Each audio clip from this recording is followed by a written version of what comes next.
China, Canada, India, Mexico మాత్రమే కాదు అన్ని దేశాలపైన సుంకాల బాధలు తప్పదని అమెరికా అధ్యక్షుడు డొనాల్డ్ ట్రంప్ ప్రకటించారు.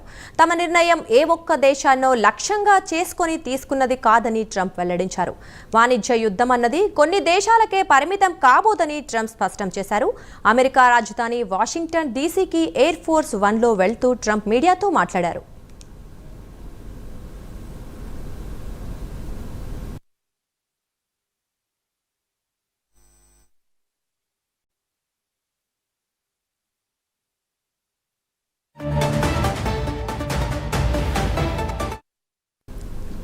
వివిధ దేశాలపై ఏప్రిల్ 2వ తేదీ నుంచి ట్రంప్ విధించిన అధిక సుంకాలు అమల్లోకి రానున్నాయి.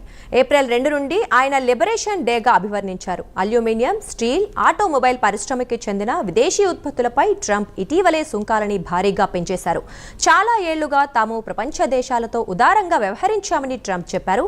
కానీ చరిత్రలో ఏ దేశాన్ని దోచుకోని విధంగా ఆయా దేశాలు అమెరికాను దోచుకున్నాయని ట్రంప్ మండిపడ్డారు.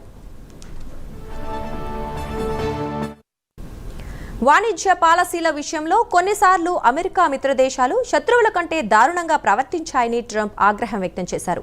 దశాబ్దాలుగా వారు మాపై విధించిన వివిధ పేర్లతో దోచుకున్న దానికంటే ప్రస్తుతం అగ్రరాజ్యం ఇతర దేశాలపై విధిస్తున్న సుంకాలు చాలా తక్కువని ట్రంప్ వివరించారు. ఈ కారణంగానే ప్రత్యక్షంగా పరోక్షంగా అమెరికాతో వాణిజ్య సంబంధాలు కొనసాగిస్తున్న ప్రపంచ దేశాలన్నిటిపైన అధిక వాణిజ్య టారిఫ్లు అమలవుతాయని ట్రంప్ స్పష్టం చేశారు. ప్రపంచంలోని ఇతర దేశాలతో పోటీ పడుతూనే తమ దేశ ఆర్థిక వ్యవస్థని కాపాడుకోవడానికి ఈ నిర్ణయం తీసుకున్నామని ట్రంప్ చెబుతున్నారు.